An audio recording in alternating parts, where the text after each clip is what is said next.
Hope you're having a good morning. Let's get cracking with some fundamental analysis on all the stocks that we laid out for you. We have Amnish Aggarwal, Head of Research at Prabhudas Lilladher, who joins us on the show. Hi, Amnish. Good morning, and thanks so much for joining in.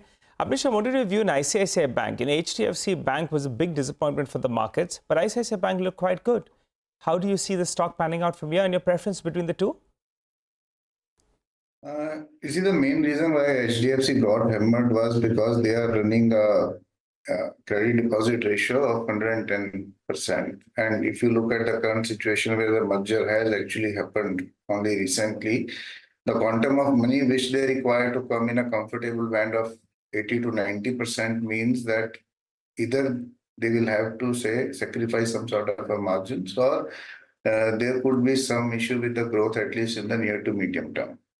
Okay, so that is I would say, the difference between the two. Now, if you look at the numbers, ICICI, I think if you look at the entire banking sphere, it continues to outperform. Their numbers are better than, I would say, most of the other players, and it has been very consistent. And that's the reason today that it is getting rewarded, and you can say the multiples are getting re-rated.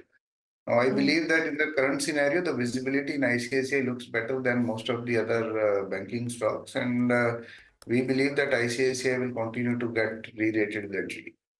Okay, ICICI Bank will continue to get re-rated. Amnish, hi, good morning. A couple of other stocks in focus, right? From the entire earnings season that you've seen so far, what has stood out for you? Which are the stocks where perhaps earnings have been good and valuations are not looking as expensive, where you could perhaps put more money to work? Okay, you see, it's very, I would say, difficult to find such sector, and if you dissect across sectors, for example, at the beginning of this entire earning seasons, or rather, if you take slightly longer, all hopes this year were on 2-3 segments in particular.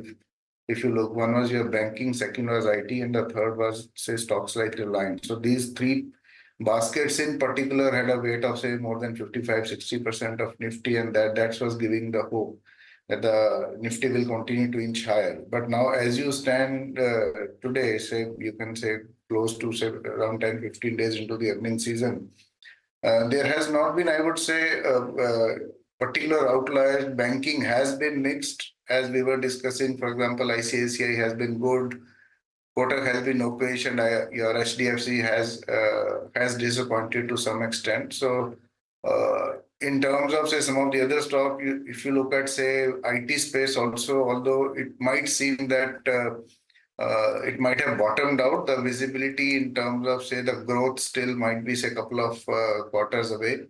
Similarly, if you look at numbers coming from the consumption space, actual was nothing great. Asian Paints was okay, and Colgate again driven more by margin. So I would say that in terms of outliers today, it has become slightly difficult, because it is turning out to be very, very stock specific kind of a scenario. Certain segments, even in a particular sector, they are doing well, and that is why the stocks are doing better over there. But I think it is very, very mixed kind of a scenario. Very difficult to today, you can say, find a particular segment or stock which clearly would say outshine. Some of the, for example, if you give purely by numbers, current quarter were good for Asian Paints, but the outlook was mixed. ICICI has given numbers which are really good. Similarly, you can say Cipla's numbers were good. So I think you will find stocks, you can say, which have been outliers and are doing good. Amnish, you heard the management of IREDA very, very optimistic there. The opportunity size is vast, and they are, sitting at sort of in a sector which is the government has a huge focus area in renewable energy. Do you see further upsides in the stock? Yes, the segment is good. The growth opportunity is huge. But in case of, say, all your financials, your growth can be in line with what is the size of the balance sheet. So that is one. Secondly, if you look at the only discomfort here seems to be the price to book, because the stock has run up very sharply in the last, say, month or so. And now it is trading at, I would say, very fancy valuations. I think the valuations apart, the story looks quite interesting to us.